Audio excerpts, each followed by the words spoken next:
Muchas gracias, buenos días a todos. Y bueno, agradecemos a cada uno su presencia. Como bien hemos comentado, pues prácticamente el foro ha ido creciendo y una máxima del foro, o por el cual nació el foro, pues básicamente es: en multitud de consejeros abunda la sabiduría. Nosotros prácticamente el tema fue buscar a la gente, a esos consejeros, y como bien comenta Carlos, el año que entra, el día de hoy, somos un grupo de más de 100 fiscalistas con 4 ramas diferentes, siendo contadores, abogados, economistas, incluso gente de tecnología que está viendo reformas a medios electrónicos, pero sabemos que todavía hay gente muy capaz allá afuera, y vamos a estar con ellos. Pero el día de hoy vamos a dar inicio a nuestro último evento. En este evento vamos a estar analizando reformas fiscales que tienen que ver no solamente con la aprobación de este paquete económico, sino también con reformas que entran en vigor a partir del 1 de enero y que no necesariamente fueron aprobadas en este paquete económico.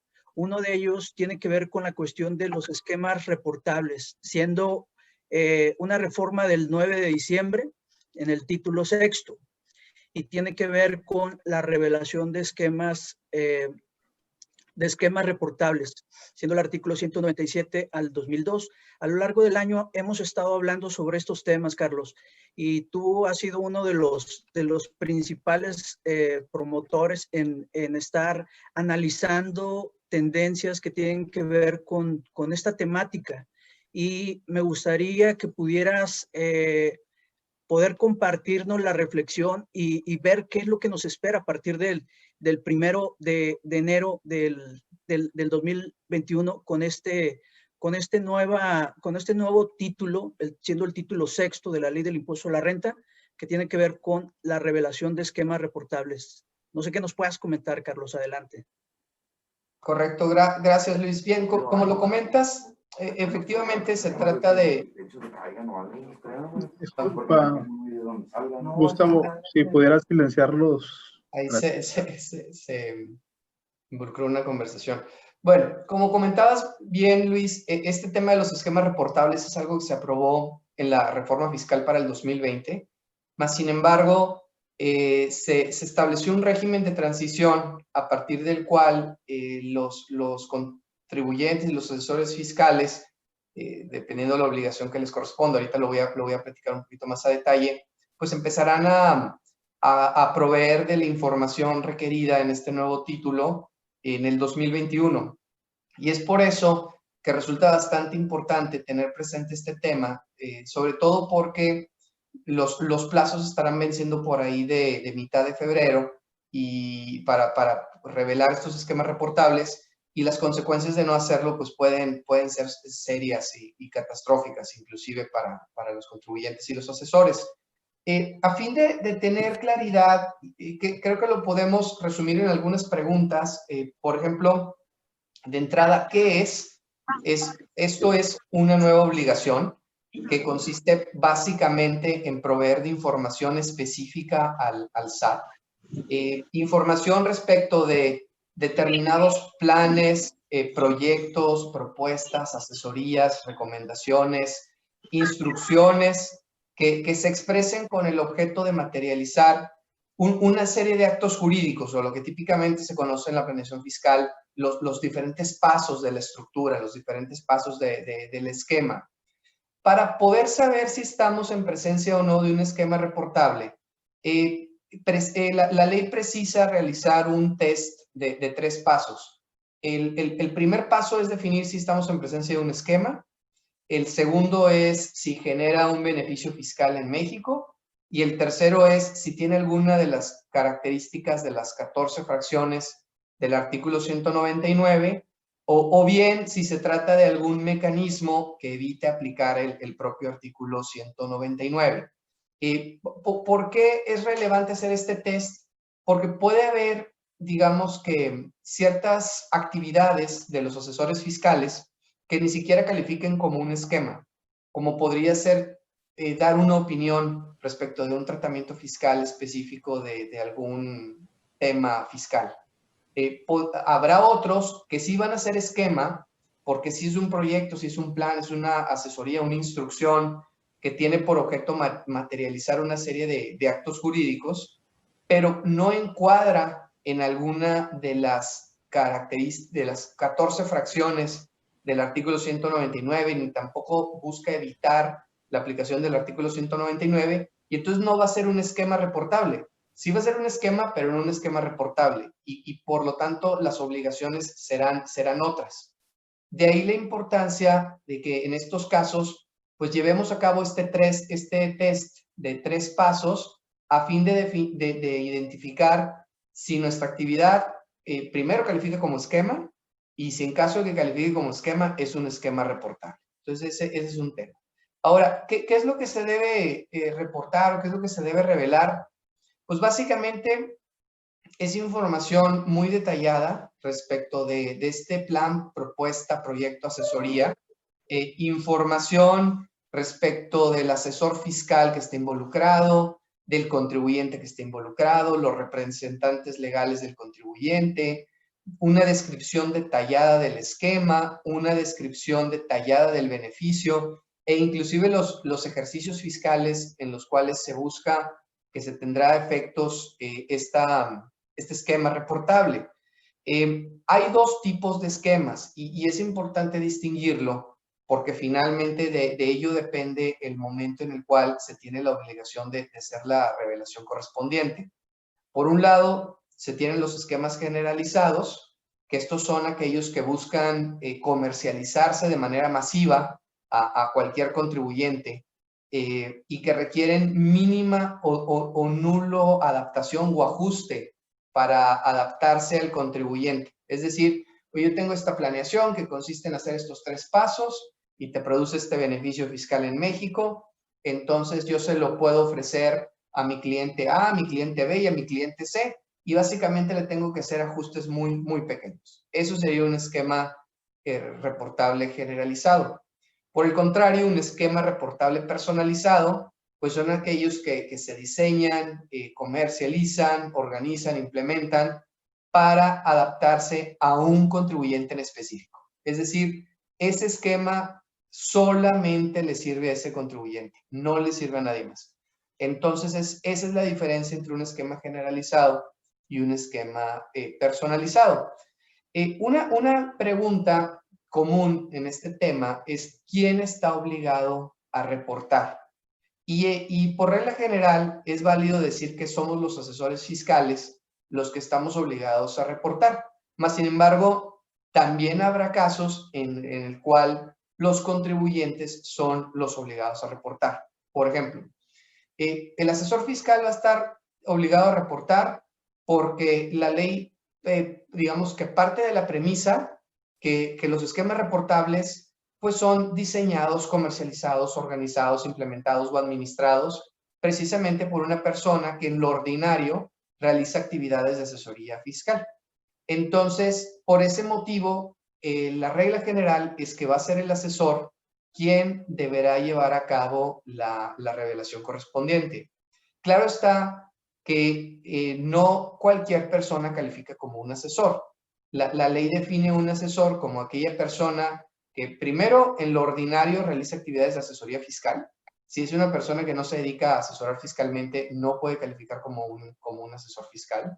Y segundo, que esa persona pues sea responsable o esté involucrada en el diseño, venta, organización, implementación, administración de la totalidad del esquema reportable, o bien que ponga a disposición del contribuyente la totalidad del esquema reportable para que éste lo pueda implementar. Esos son los asesores fiscales. Como comento, la regla general es que ellos tendrán, o nosotros como asesores fiscales tendremos que revelar los esquemas reportables, pero también va a haber casos en los cuales son los contribuyentes. Y aquí es bien importante, sobre todo por las sanciones que puede haber para los contribuyentes. Un contribuyente, ¿cuándo estará obligado a hacer la revelación correspondiente? Pues de entrada, cuando el esquema haya sido diseñado en casa, implementado, ejecutado en casa. Pues si internamente el contribuyente lo hizo sin necesidad de algún asesor fiscal externo, tendrá que ser el contribuyente. Oye, cuando el asesor fiscal, en sentido material, no califique como un asesor fiscal en sentido formal, es decir, contrates, por decir algo, algún asesor extranjero, que no tenga un establecimiento permanente en el país, y entonces en esos casos, como la ley no alcanza a vincular a ese asesor en el extranjero, le asigna la responsabilidad de efectuar la revelación correspondiente al contribuyente. Cuando el asesor tenga un impedimento legal para hacer la revelación, cuando se haya pactado con el asesor que será el contribuyente el que en todo caso hará la revelación, o inclusive un caso que es bien importante, y esto creo que todos los contribuyentes lo tienen que tener muy presente, es que si un contribuyente que se ve involucrado en un esquema reportable no recibe de su asesor el número de identificación del esquema reportable, con lo cual se prueba que ya lo reportó, que ya lo reveló, o la constancia del asesor que compruebe o que en el cual se afirme que el esquema no es reportable, en ese supuesto, si el esquema sí es reportable, el contribuyente también está obligado a hacer la revelación correspondiente. Entonces, para un contribuyente es bien importante que cuando se ve involucrado en un esquema que genere beneficios fiscales en México, obtenga de su asesor o el número de identificación o la constancia en el cual se indique que no es un esquema reportable. Porque de esa manera, si tiene uno de estos dos documentos, el contribuyente ya queda liberado de hacer la revelación correspondiente en caso de que estemos en presencia de un esquema reportable. Y si no consigue estos documentos, entonces se puede meter en un gran problema, porque si resulta que sí estamos en presencia de un esquema reportable, el contribuyente también será corresponsable de hacer la revelación, y de no haberlo hecho, podrá ser sujeta a unas sanciones que son sumamente altas. Entonces, ese es un punto que los contribuyentes deben tener muy presente de cara a esto que va a entrar en vigor. Y bueno, ya para finalizar y poder continuar con el resto de los temas, nada más mencionar cuándo se debe reportar. Aquí hay que distinguir entre el régimen de transición y el régimen permanente.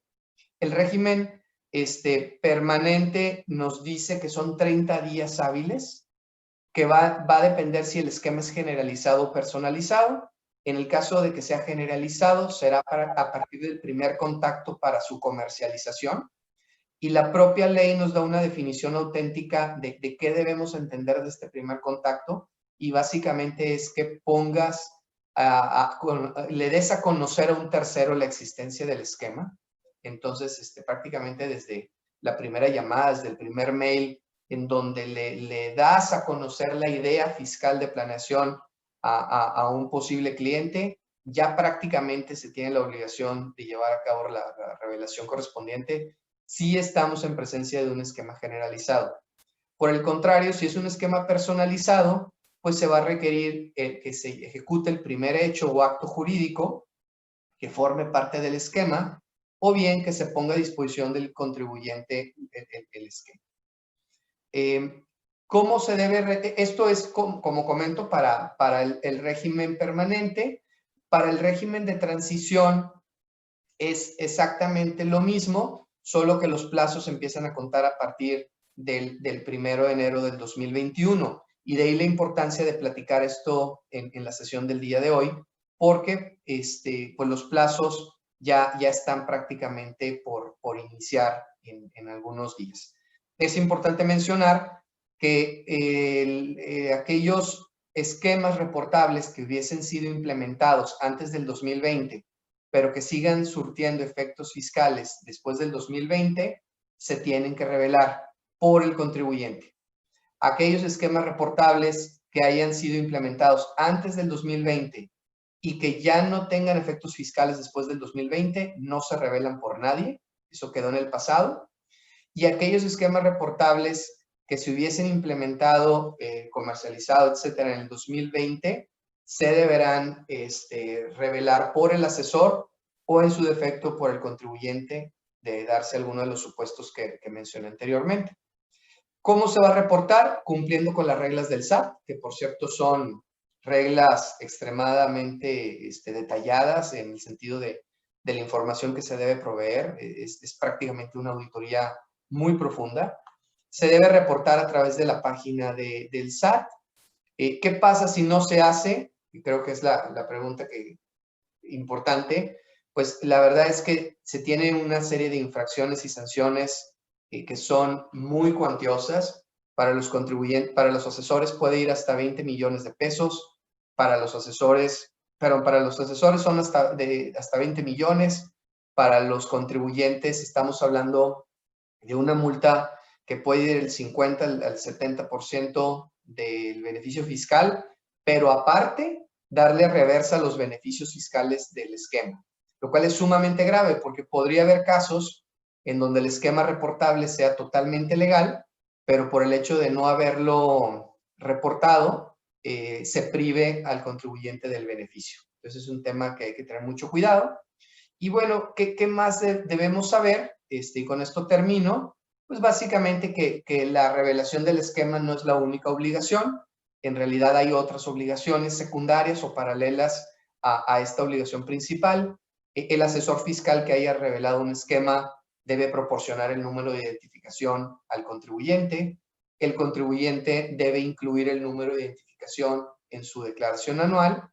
Y cuando se haya llevado a cabo un esquema, pero este no califique como reportable, pues el asesor deberá emitirle constancia al contribuyente de que el esquema no es reportable.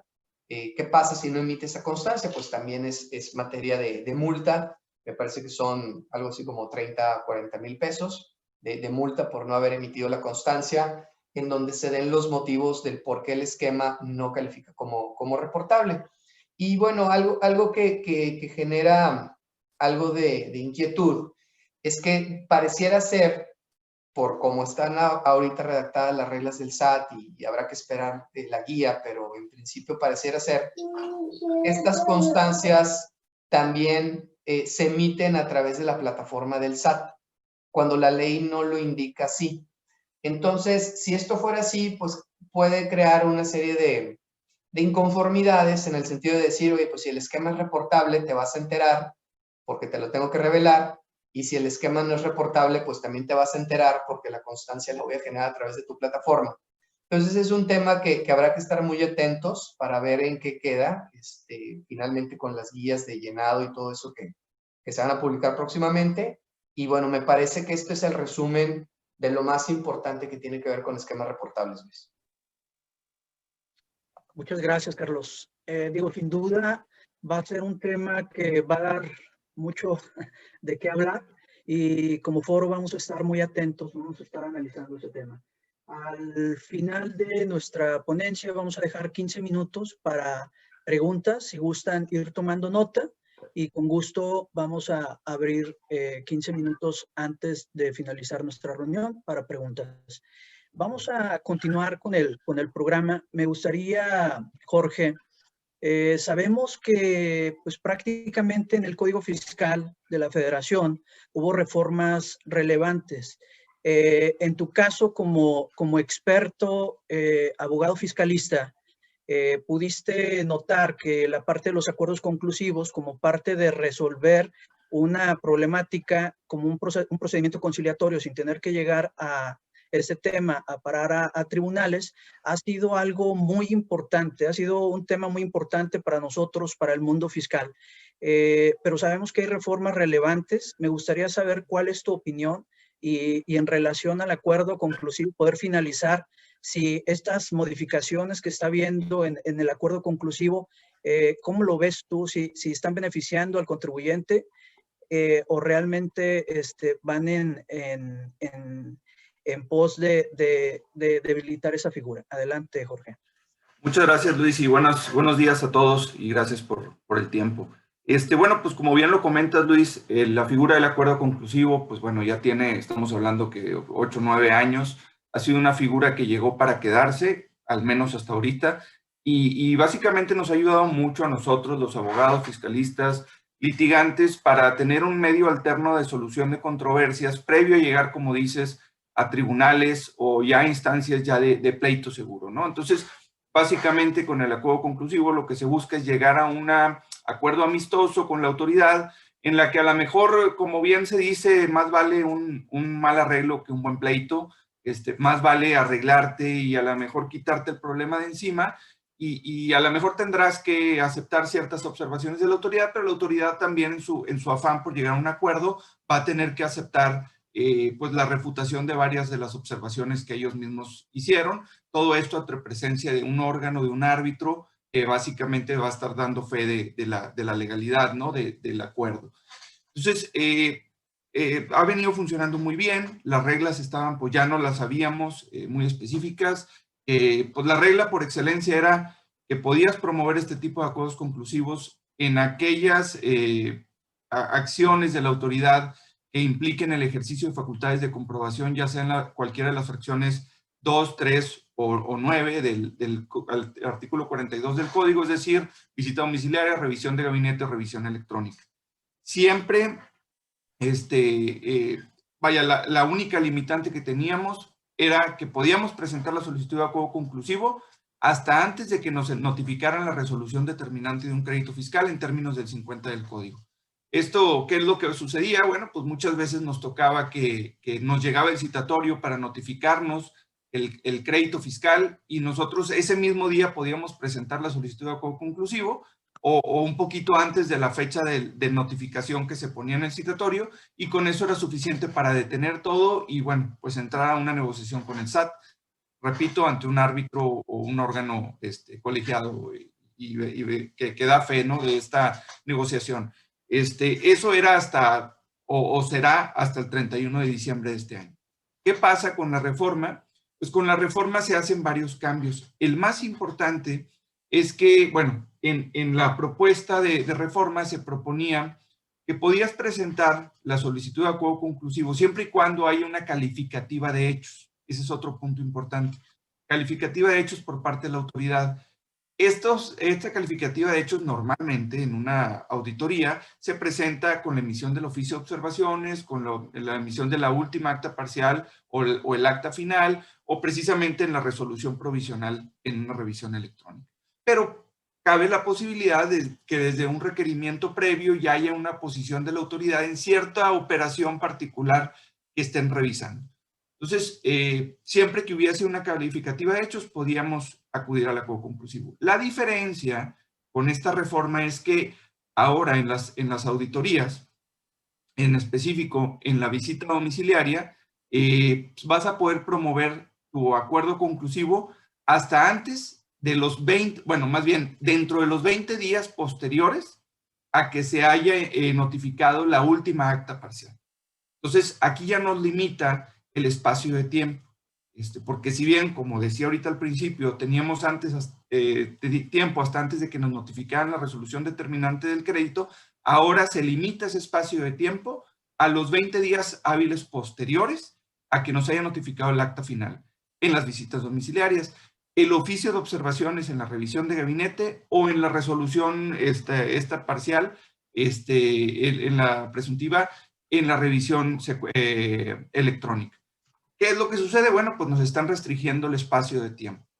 Y el tema, como les decía, en la propuesta venía a restringirlo a 15 días y al final del día, bueno, se decide optar por un plazo de 20 días. Pues bueno, otorgando un poquito más tiempo al contribuyente para poder decidir y optar por este medio alterno de solución de controversias. Entonces, básicamente, esa es la reforma que yo veo más importante. ¿Y qué es criticable? Bueno, mira, por ahí decía Luis, ¿qué pasa con el tema de si es bueno o es malo para el contribuyente? Pues mira, como es una norma pues, de procedimiento, pues tampoco te puedo decir que es mala.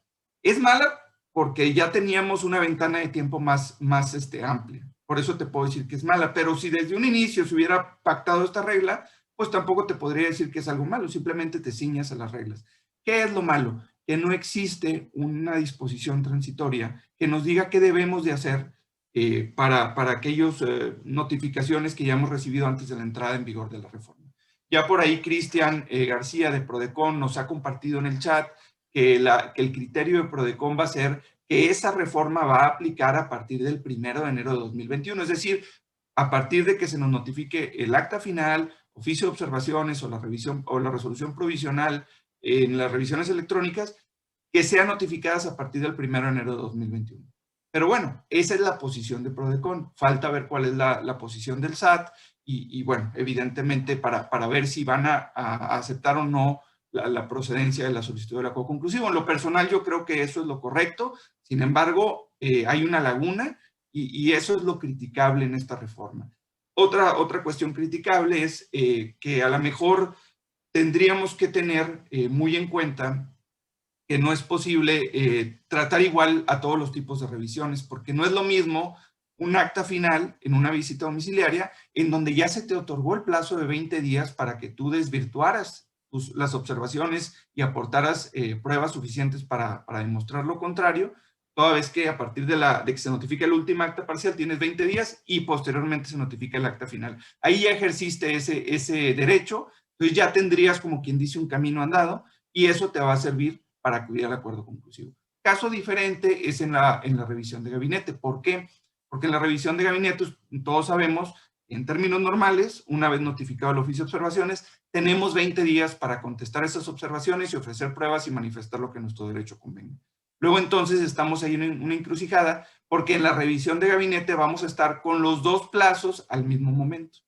Entonces ahí hay una diferencia con la visita domiciliaria. Me parece que a lo mejor debió haberse tomado como punto de partida otro momento, al menos para la revisión de gabinete. Tal vez, se me ocurre, decir 20 días posteriores a que venza el plazo de los 20 días que tienes conforme al artículo 48, fracción 6 del Código Fiscal.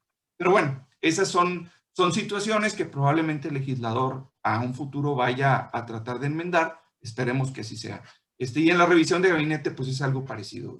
Solo que en la revisión electrónica, solo que pues ahí se tienen 15 días para manifestarse, etc. Tendrías 5 días para poder preparar ahora este nuevo medio de defensa. Entonces, básicamente esos son, es la reforma más grande y que tenemos que tener mucho cuidado. En lo particular, pues yo me ha tocado un par de acuerdos conclusivos que caíamos en el supuesto de que no tenemos transitorio. Entonces, ¿qué es lo que hicimos? Pues los presentamos antes, el cliente no quiso arriesgarse a una interpretación, entonces, por lo tanto, lo que nos dijo, ¿sabes qué? Vámonos rápido a presentarlo y no nos vayamos a la interpretación de que si va a aplicar a partir de cuándo esta reforma, ¿no? O sea, dependiendo de las notificaciones.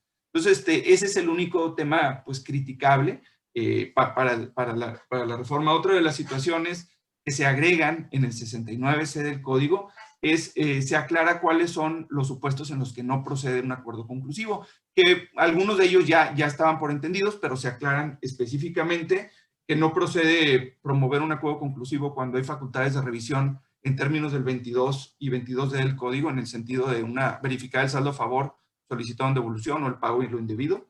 Las compulsas a terceros tampoco procede el acuerdo conclusivo. En una cumplimentación de sentencia tampoco. Cuando obviamente ya haya transcurrido el plazo de los 20 días a que hemos hecho referencia, que está como nuevo en esta reforma. Y por último, se aclara que no procede el acuerdo conclusivo para el tema de los EFOS, que salgan ya sea en la lista provisional o en la lista definitiva. Entonces, esas son las situaciones que nos sacan de la procedencia del acuerdo conclusivo. Otras, hubo dos pequeñas adecuaciones, específicamente en el 69F, donde nos dice que la suspensión del acuerdo conclusivo va a suspender diversos plazos, como lo sabemos, pues en términos del artículo 46A, para la terminación en un plazo de 12 meses de la auditoría, el artículo 50, el que tenemos 6 meses, la autoridad tiene 6 meses para notificarnos la resolución determinante del crédito una vez que haya concluido la auditoría. Y respecto del artículo 67, lo nombraba así nada más, o lo mencionaba, los plazos del 67 de caducidad, pero hace ahora la anotación o la acotación que se refiere al párrafo sexto del artículo 67, que es el que habla de los plazos máximos que pueden pasar para efectos de que exista una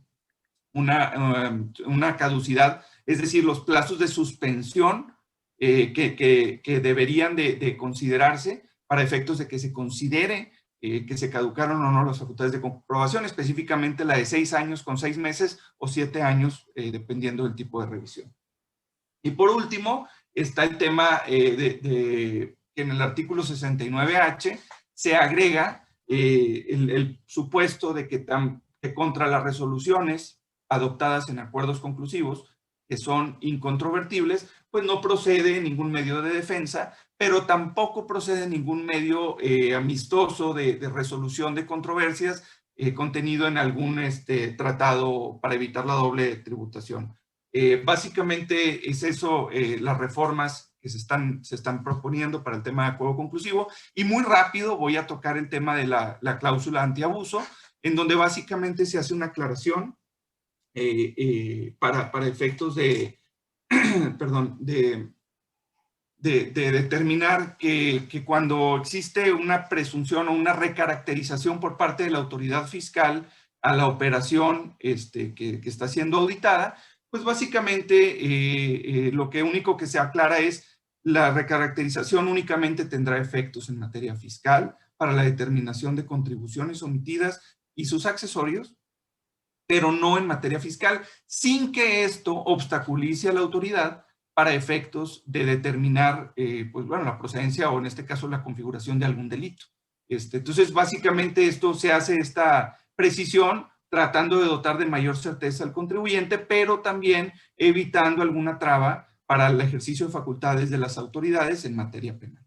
Entonces, eso es en materia de la cláusula antiabuso. No quiero ahondar mucho en aras de respetar el tiempo, pero también porque pues es un tema que ya tenemos muy estudiado respecto a la recaracterización de las operaciones. Con esto concluyo mi ponencia. No sé, Luis. Muchas gracias, Jorge. Muchas gracias. Nos queda muy claro el alcance de la reforma tan importante, y como foro vamos a estar atentos y analizando y otros cambios. Muchas gracias, Jorge. Quiero dar lugar a nuestra vicepresidenta, Ana Garza, que es una especialista en la materia. Ana, sabemos en materia de medios electrónicos, pues prácticamente decía Juan hace un momento que ya esta cuestión de la tecnología nos está haciendo ver las cosas de otra manera. Si bien es cierto en materia fiscal, en el sexenio pasado, pues prácticamente nos subieron a una era digital con temas de contabilidad electrónica y otros esquemas electrónicos que me gustaría que pudiéramos estar tomando sobre la mesa, retomando y ver qué retos tenemos para este próximo año, derivado a las reformas que haya habido en este ejercicio. Uno de ellos, sabemos que en tema de contabilidad electrónica, si bien es cierto, nos han dicho o se llegaba a escuchar el tema de que la contabilidad electrónica iba a desaparecer por el tema del fortalecimiento en el CFDI, en la última versión que tenemos. Pues la verdad es que yo considero, Ana, que lejos de que eso sea una realidad, pues entendemos que hay nuevas normativas en tema de contabilidad electrónica y también en otros conceptos de sellos digitales, donde la autoridad de alguna manera ha estado estableciendo algunos controles. Ana, me gustaría que pudieras comentarnos en estos dos temas qué podemos esperar de esta reforma y qué fue la reforma y qué podemos esperar para este próximo año. Muchas gracias, Ana. Sí, gracias. Buenos días a todos.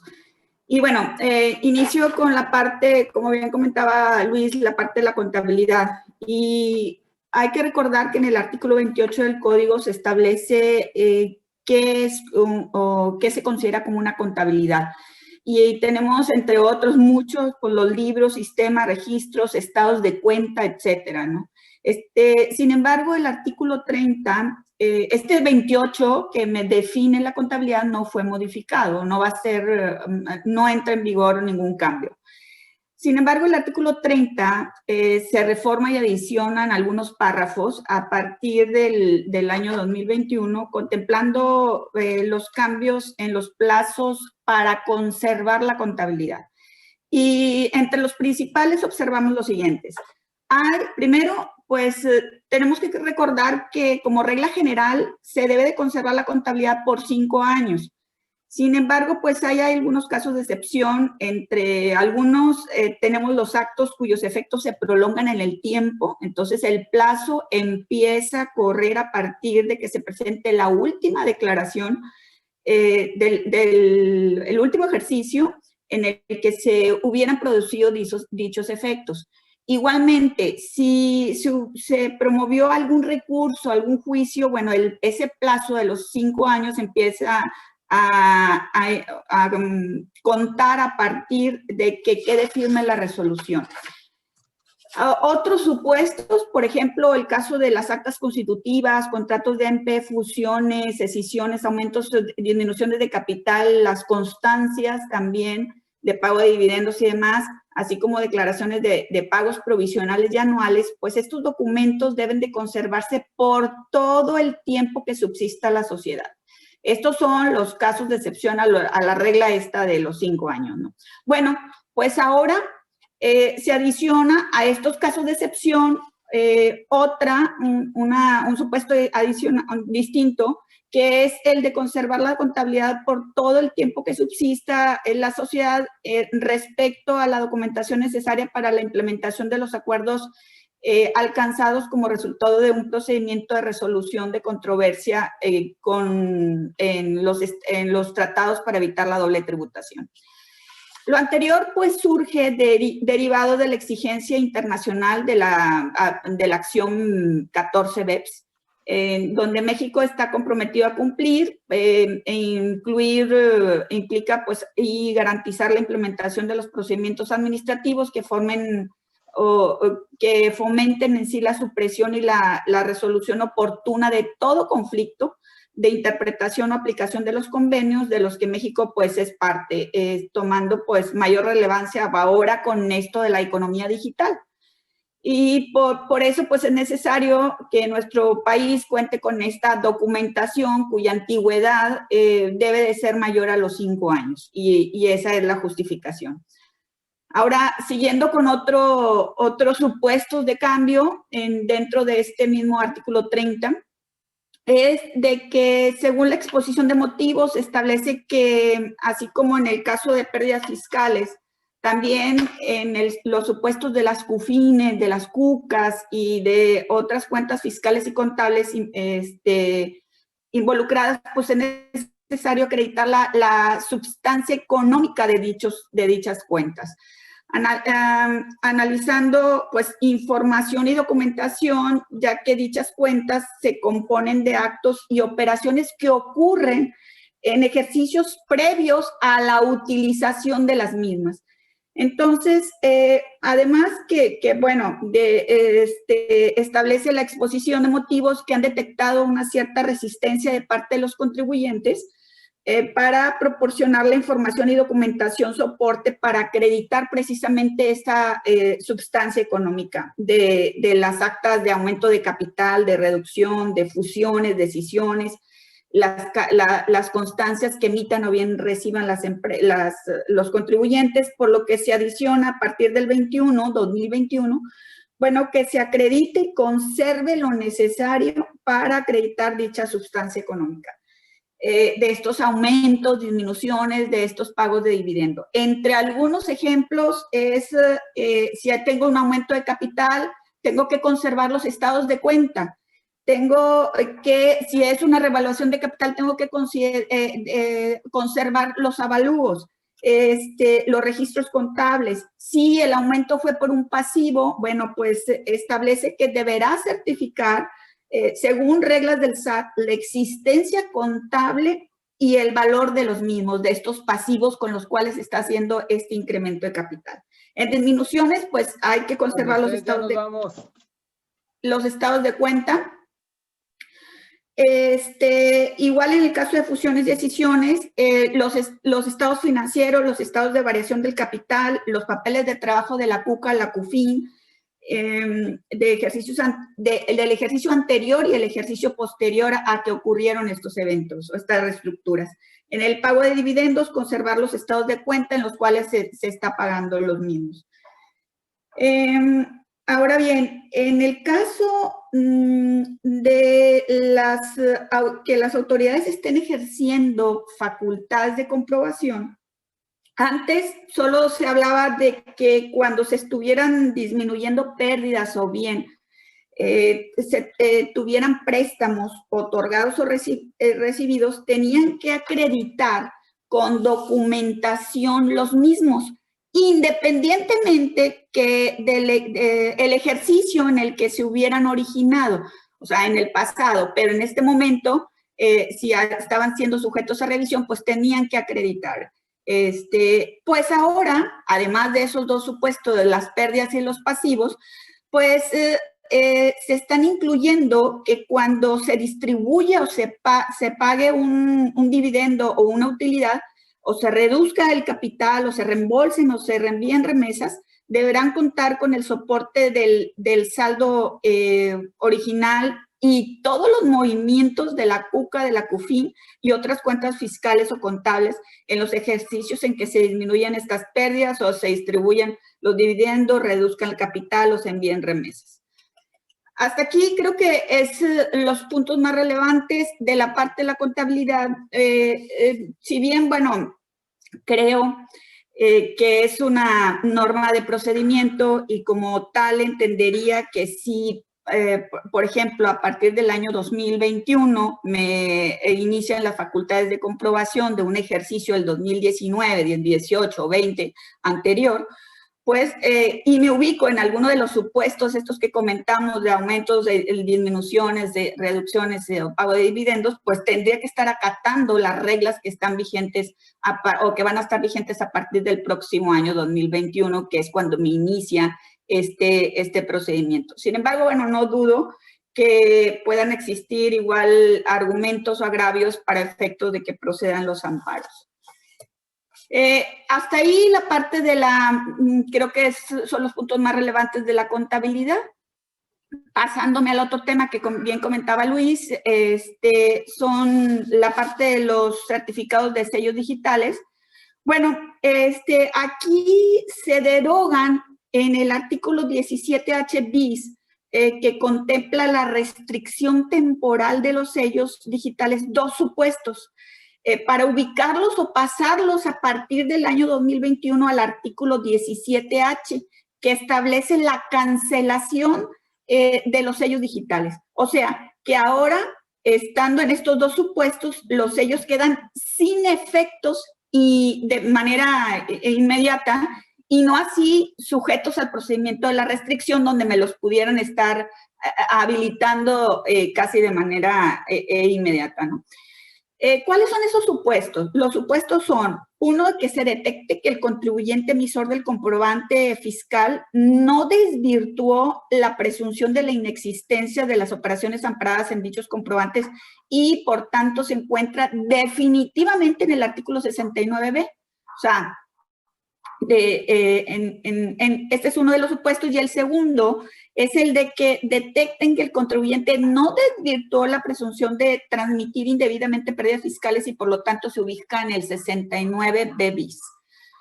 Los argumentos de la exposición de motivos de la justificación de este cambio es de que si los dejaban en las restricciones temporales, pues estos contribuyentes que se ubican en estos supuestos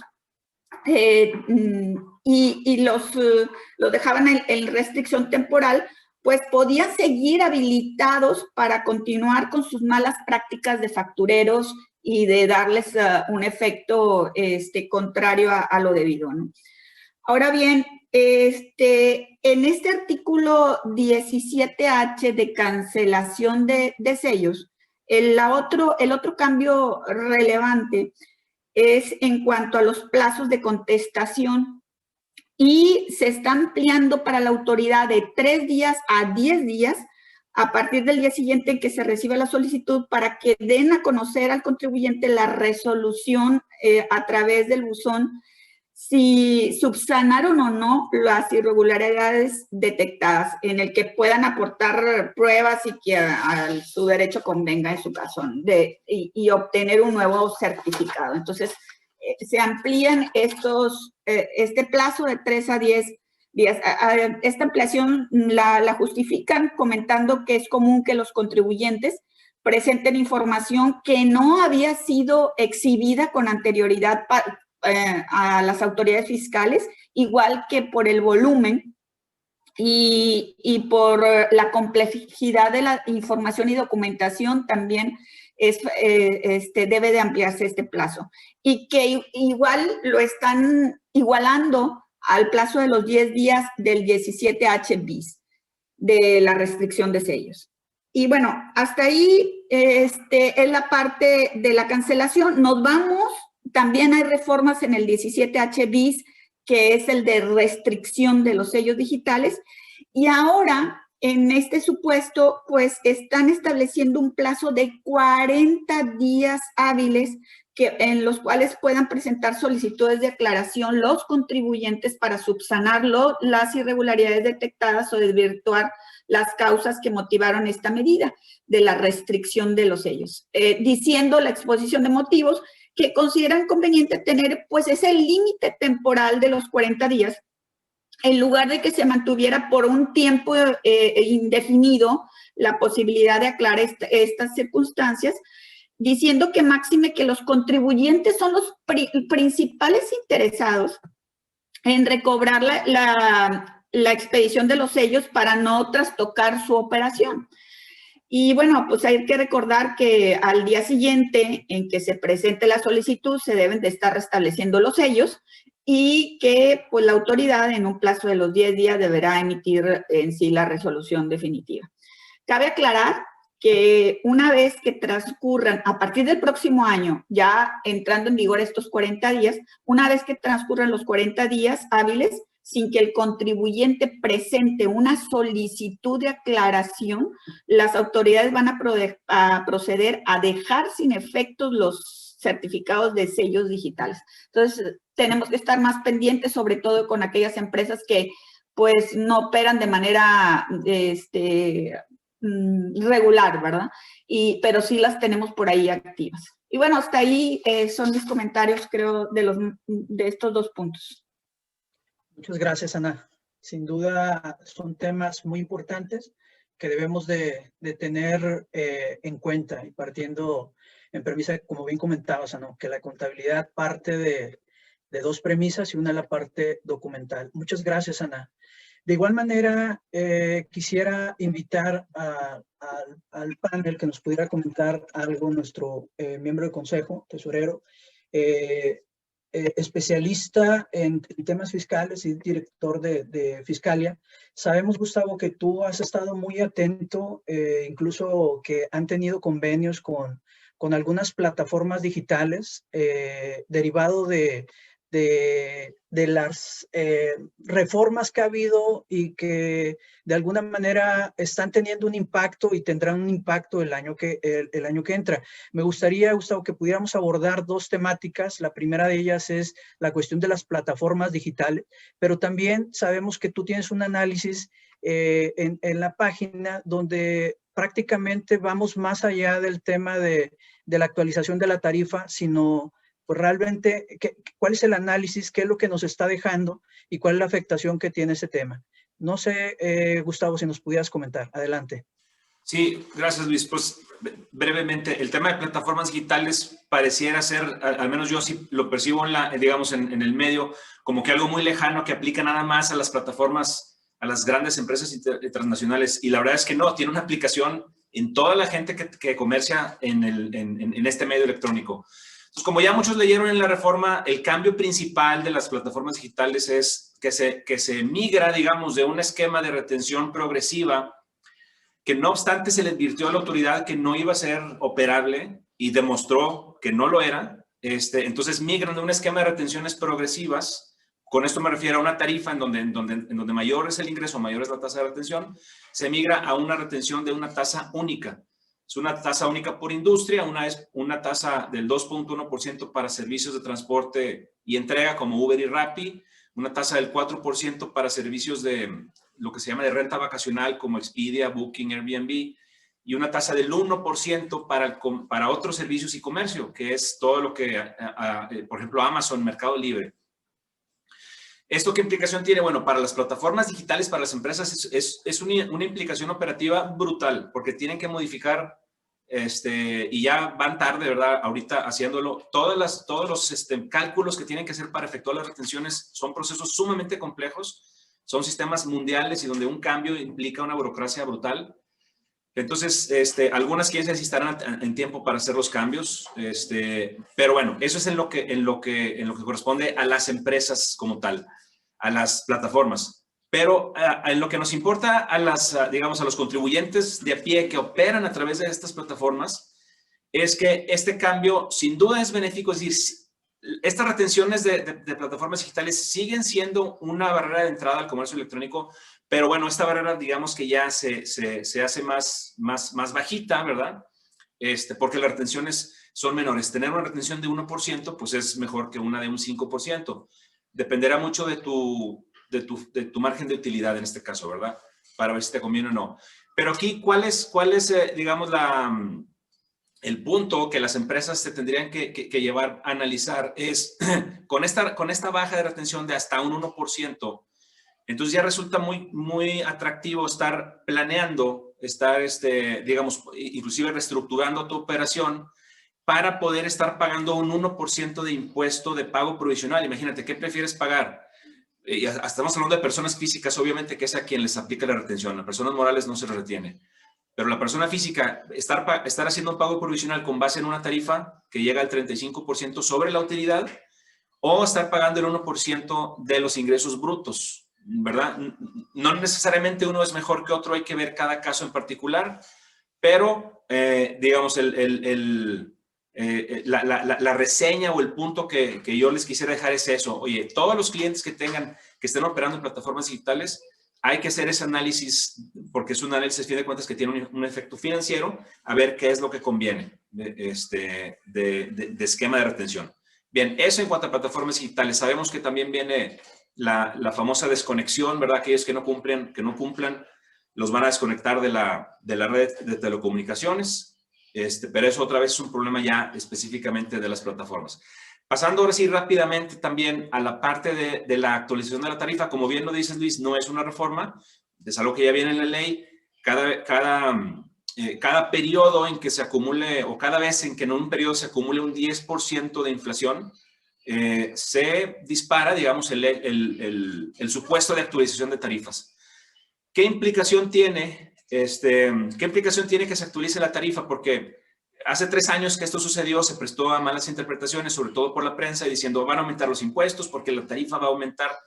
Y es el efecto totalmente contrario. Es decir, lo que aumenta son los límites, son los rangos, y eso lo que provoca precisamente es que el impuesto baje, ¿verdad? Porque al aumentar los rangos, te ubicas inmediatamente tus impuestos marginales son inferiores.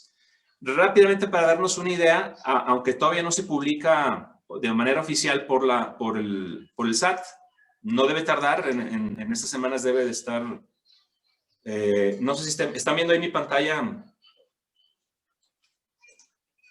¿Están viendo, Luis? Sí, sí, Bien, ahí pueden ver las tarifas. Estas son las tarifas, va a variar por centavos, ¿ok? En cuestión de centavos, esta es la tarifa mensual actual.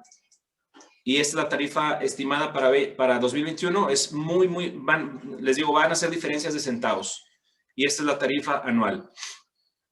Ahí la pueden ver. Ahorita les pongo la liga en el chat. Es de libre acceso. No crean que estoy haciendo promoción.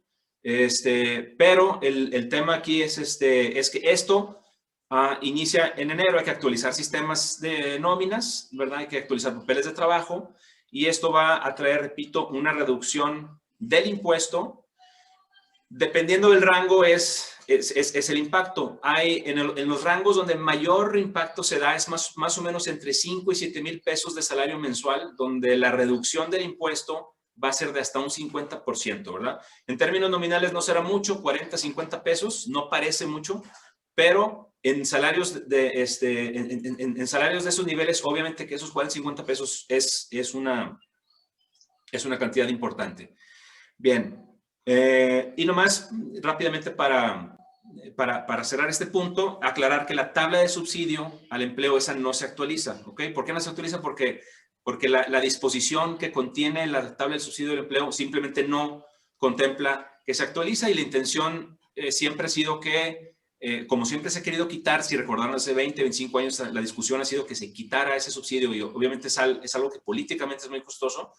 Pues lo que se hace simplemente se deja sin actualización, y con el tiempo la propia inflación la va a ir diluyendo hasta que sea prácticamente insignificante. Ya en los salarios de frontera, los salarios mínimos de frontera me refiero, ya casi, ya muchos ya están en el rango en donde no alcanzan ese subsidio del empleo. Entonces, bueno, esa es digamos, la aplicación práctica de estos dos temas que comentas, Luis. Muchas gracias, Gustavo. Sin duda, como bien comentas, vamos a compartir el link y en espera del anexo 8, ¿verdad? De la resolución de salario fiscal. Sin duda, otro de los temas, me gustaría dar lugar, gracias, Gustavo, a nuestro secretario, parte del Consejo, Juan de León, que es socio de Deloitte. Juan, sabemos que también hay reformas en cuestión de la ley del impuesto a la renta que tienen un impacto fiscal en ciertos grupos empresariales, y que tiene que ver con la cuestión de la limitante en la deducibilidad de los intereses. Y a su vez, pues tendría un impacto en otros ámbitos de afectación de la misma persona moral, como puede ser ajuste anual por inflación, etcétera.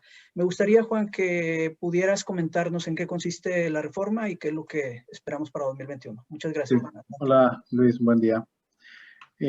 Bueno, realmente este tema, como todos recordarán, es un tema que se incluyó en la reforma fiscal del 2020.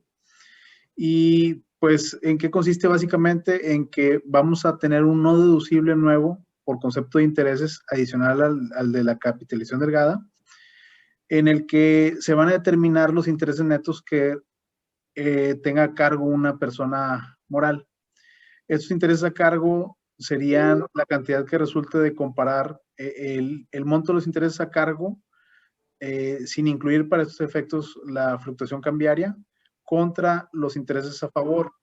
Ese neto se va a comparar contra un límite que incluyeron en el proceso legislativo de 20 millones de pesos, que sería un umbral que de cierta forma es nuestro mínimo de intereses que se podrían deducir, ¿no? Si lo queremos ver de alguna manera. Entonces aquí el diferencial que se tenga sería el monto de los intereses no deducibles. Esos intereses no deducibles en la determinación como tal tienen algunos puntos que son de reflexión, que a mi parecer es más importante que revisar el procedimiento que pues está previsto en esa fracción 32 del artículo 28 de la ley del ICR a partir de este año. Entonces aquí lo que quisiera comentar son 5 puntos de este nuevo concepto no deducible. Y el primero tiene que ver con los efectos que se pudieran tener en el caso de determinar una utilidad fiscal ajustada negativa o de cero. Que en este caso lo que contempla en el quinto párrafo de esa fracción es que no se tendrá el derecho a la deducción por la totalidad de los intereses a cargo del contribuyente. Entonces este punto es bien importante porque pues parece muy injusto que por el simple hecho de no tener una utilidad, pues te salgas de ese umbral de 20 millones de pesos que podrían tener los demás contribuyentes en un caso, por ejemplo, que tuvieras, no sé, 21 millones de pesos de intereses a cargo. Entonces, al estar por encimita del umbral, pero teniendo una pérdida, podrías tener la repercusión de que te conviertan en no deducibles los 21 millones de pesos si se interpreta literalmente lo que establece ese quinto párrafo.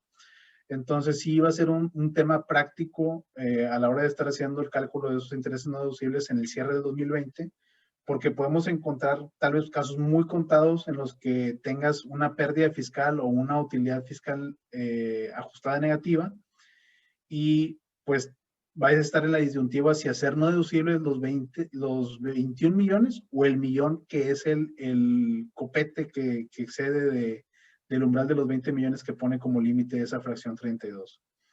Entonces, pues aquí vamos a tener un muy buen tema de discusión a partir de ya, o sea, que estemos haciendo los números de cierres de las empresas, porque sí puede haber varios casos en los que tengan esa utilidad fiscal negativa para efectos de este cálculo y tal vez tengas muy pocos intereses por encimita del umbral de los 20 millones, porque como recordarán, la disposición señala que esto aplica para los casos que exceden de 20 millones de pesos de intereses a cargo. Entonces, pues sí puede haber tal vez algunos casos en los que resulte muy, muy injusto considerar que van a ser deducibles todos los intereses en lugar de nada más el excedente. Entonces, ese es un primer punto. El segundo punto que resulta de interés es que en este caso la disposición está excluyendo los efectos de fluctuación cambiaria, ganancias y pérdidas cambiarias. Entonces, eso como que da también pie a la discusión de que si la misma consideración se debería de hacer en el caso de la capitalización delgada. Como recordarán, en el caso de capitalización delgada no hay una distinción del concepto de intereses, sino que simplemente se va al concepto que nos establece la ley del ICR y ese concepto contempla también a los efectos de fluctuación cambiaria. Entonces aquí los está excluyendo, pero abre de nueva cuenta la discusión de que si en el otro cálculo se debería de considerar o no el interés no deducible derivado de la pérdida cambiaria que tenga alguna compañía.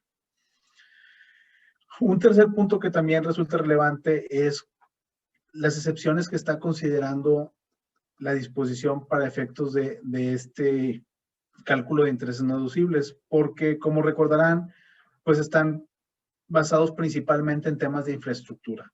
O sea, si hay un tema de una construcción, incluyendo la adquisición de un terreno, se pudiera considerar que esa deuda estaría excluida de este nuevo no deducible y por lo tanto tendríamos tal vez una porción de los intereses que a pesar de rebasar los 20 millones de pesos, simplemente no vayan a ser considerados en el cálculo.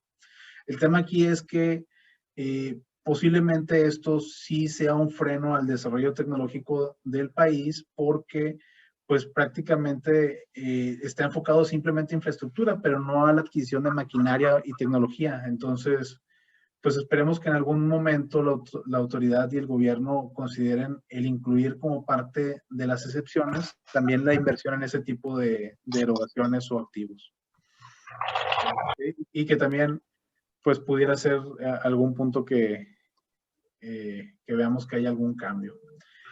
Otro punto, que sería el cuarto punto a comentar sobre este no deducible, es la parte de la convivencia con la capitalización delgada.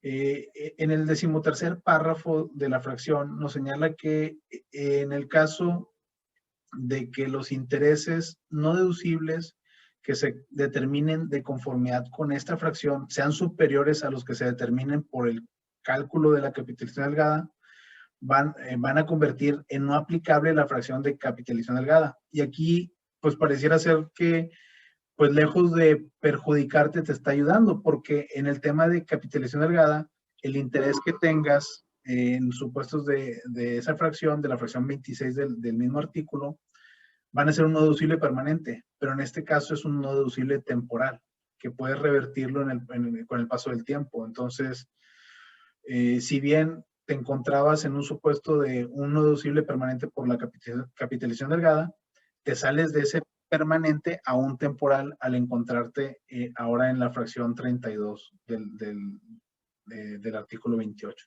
Entonces, yo creo que también es un muy buen punto porque va a representar tal vez algún área de oportunidad para los que estén sobreendeudados y que se encuentren aparte en esta fracción. Entonces ahí va a ser un buen punto de análisis. Y ya por último, y pues yo creo que lo que fue más controvertido durante el año, pues es la parte de las reglas de grupo para efectos de la determinación del límite de los 20 millones, de cómo se van a distribuir para efectos de hacer el cálculo que en el 14º párrafo de la fracción señala que se iban a dar a conocer por parte del SAT. pues aquí muchos esperan que estas reglas vengan a dar mayor claridad, porque el tema de estar conformado como un grupo o el tener distintos negocios colgando de una sola persona, pues sí deja en desventaja a muchos para efectos de pedir financiamientos, porque prácticamente el hecho de tener más diversidad de negocios, mayor generación de empleos, pudiera representar un reto para efectos de tener deuda y pues tener unos intereses a cargo, porque pues prácticamente te deja menos límite para poderlos deducir, porque como algunos de ustedes recordarán, el límite de los 20 millones se estaría prorrateando entre cada una de las empresas del grupo de acuerdo con sus ingresos. Entonces, pues son los 5 puntos que a mi parecer resultan importantes para seguir analizándolos en este cierre del 2020 y pues en lo que siga ahora en 2021. Y esperemos que haya alguna gestión para efectos de que se vayan adecuando estas disposiciones y no sean un reto tan pesado para las empresas. Bueno, por mi parte es todo.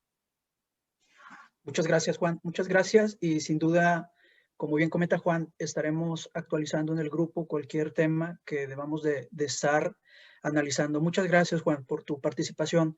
Vamos a dar lugar a un espacio.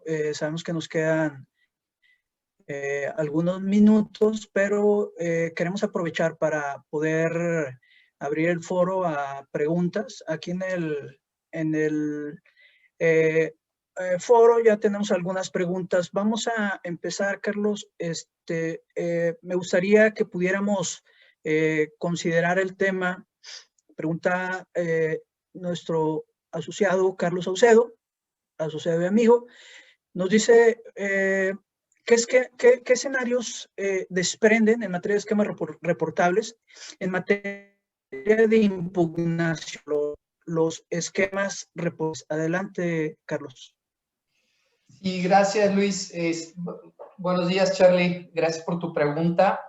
Mira, el tema de esquemas reportables, al menos yo lo dividiría como en 2 canastas. Lo que tiene que ver con la impugnación del Código Fiscal de la Federación, del título 6º, y lo que tiene que ver con la posible impugnación de las reglas. En el tema del código, la verdad es que francamente se ve complicado.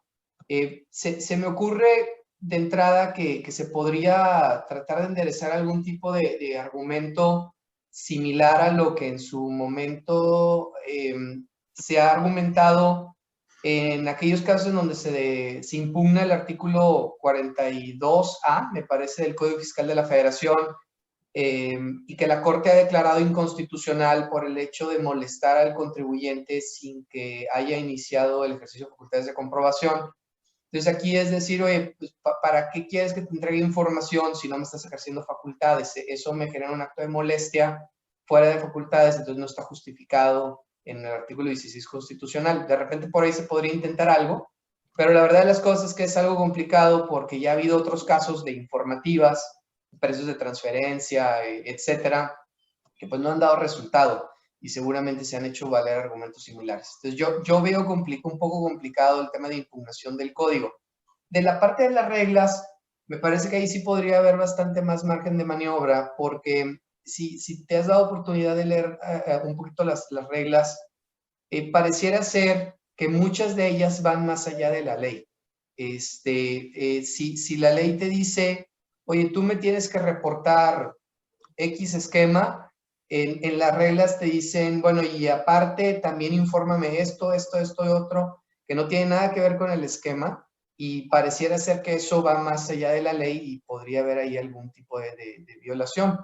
Igualmente, el tema de que la constancia para aquellos esquemas que no son reportables se deba emitir a través de la plataforma del SAT, pues también podría ser algo que pudiera ir más allá del código, porque el código lo que establece es que cuando no estés en presencia de un esquema reportable, tú debes de emitirle una constancia al contribuyente que le propusiste el esquema, pero no te dice que esa constancia deba pasar por la plataforma del SAT y que pues de ese modo también se entere de los esquemas que no son reportables, ¿no? Pareciera ser que al obligar al contribuyente a hacerlo a través de la plataforma del SAT, pues también pudiera haber argumentos de subordinación jerárquica, de violación al principio de subordinación jerárquica. Yo creo que esos serían mis comentarios así, high level, Charlie. Muy bien, Carlos. Muchas gracias. Aprovechando, Carlos, que estamos contigo, nos pregunta también nuestro amigo y asociado Fernando Galindo. Nos dice, en relación al artículo 199, segundo párrafo, ¿tú qué consideras que debiese entenderse por plan o proyecto? Bueno, realmente, bueno, buenos días, Fer. Realmente el tema de lo que se entiende por plan o proyecto, me parece que lo que busca la legislación es dar una especie de conceptos que permitan que el margen sea bastante amplio para lo que se pueda considerar como un esquema. Un plan, pues, va a ser lo que el diccionario define por plan. Un proyecto va a ser lo que por proyecto se define igual en nuestro idioma, ¿no? Realmente no tiene un contenido más allá. Lo que yo creo que es relevante es que no basta con que sea un plan o un proyecto o una asesoría o una instrucción o una recomendación, sino que cualquiera de estas debe estar conformada por una serie de actos jurídicos, o sea, una serie de pasos. En el ejemplo que nos pones aquí en tu pregunta, es una persona que tiene un libro y que está, o una obra y que está cobrando regalías.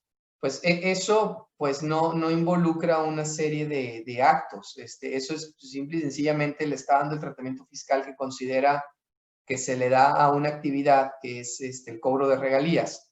Distinto sería si dijera, bueno, a ver, sí voy a cobrar las regalías, bueno, voy a emitir facturas por las regalías, pero antes de cobrarlas, las voy a donar a mis hijos para que ellos las cobren y entonces se considere exento porque es una donación y entonces ya nadie paga el impuesto. Ah, bueno, pues entonces ya estamos hablando de que es una serie de actos orientados a obtener un beneficio fiscal en México y ahí habría que ver si encuadramos o no encuadramos en alguna de las 14 fracciones para saber si es un esquema reportable o se queda como un esquema.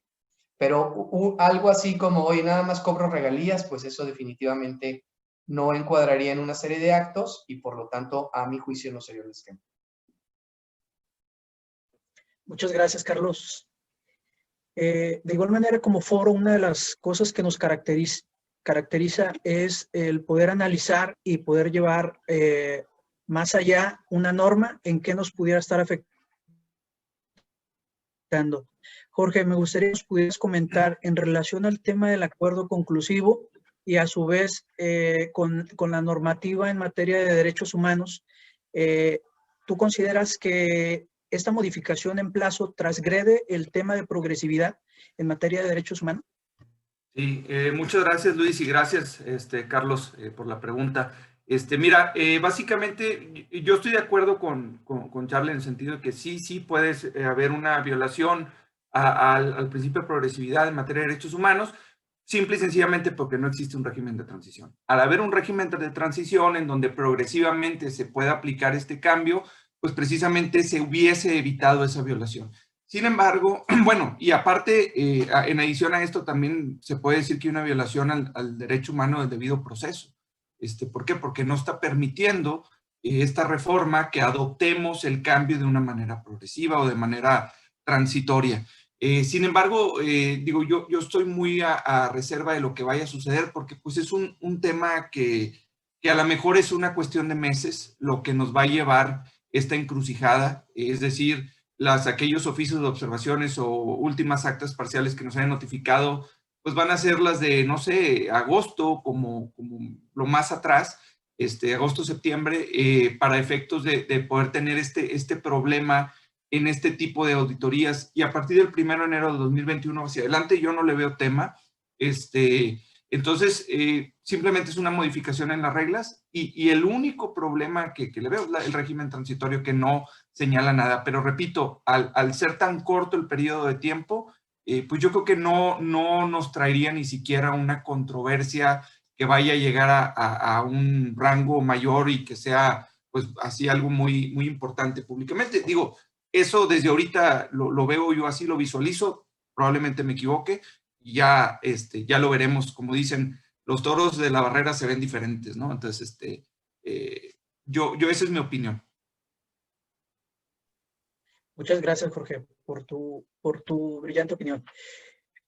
Sin duda, Anita, el tema de, como bien tuviste oportunidad de comentarnos en la cuestión de las reformas a la parte de la contabilidad de resguardo de información y retroactividad de normas, nos hace, Fer, también una pregunta en relación a este tema. ¿Cómo es el tema de la retroactividad de la reforma al artículo 30 del Código Fiscal de la Federación? Y ponemos algún caso relevante de una normativa que tenga que ver con un respaldo de una operación que se haya realizado en ejercicios inmediatos anteriores, fuera al inicio de esta reforma. ¿Podrías comentarnos cuál es tu opinión al respecto, Anita? Muchas gracias. Sí, bueno, la verdad yo la veo difícil soportar o hacerlo valer este principio de retroactividad, pero bueno, y tenemos también en contra la inercia respecto de los tribunales que bueno, la mayoría de ellos no nos favorecen en los amparos y efectivamente yo creo que es el pan de cada día que tenemos a muchísimas empresas en los supuestos, inclusive en que ni siquiera tienen todas las declaraciones anuales o de pagos provisionales, siendo que es una obligación que viene desde hace muchísimos años y no tienen la precaución ni siquiera de conservarlas. Por lo tanto, yo creo que aquí tendríamos, bueno, partiendo de cuentas como cucas, cufines, y que vamos a darle un efecto o van a estar relacionadas con una reducción de capital, etcétera, un pago de dividendo, tendríamos que tener un cálculo muy conservador y diciendo, sabes que este cálculo de cuca, este cálculo de cufín es el cálculo en lo cual sí tengo que tener el soporte para efectos de, pues, hacer los movimientos. Y bueno, y si acaso me quiero ir con un cálculo que no tenga el soporte, pues nada más estar súper consciente de que puedo tener problemas en el futuro en el caso de que la autoridad me cuestione. Perfecto. Muchas gracias, Ana, de igual manera por tu brillante participación. A nombre del Foro de Especialistas Tributarios, damos por terminada la sesión técnica y voy a dar lugar a nuestro presidente para que pueda despedirnos. Muchísimas gracias a todos. Bien, gracias. Pues no me queda más que agradecerles a todos ustedes por su participación y su involucramiento con el grupo. Les deseo una feliz Navidad, un próspero año nuevo y que el 2021 nos traiga cosas mejores. Gracias a todos. Hasta luego.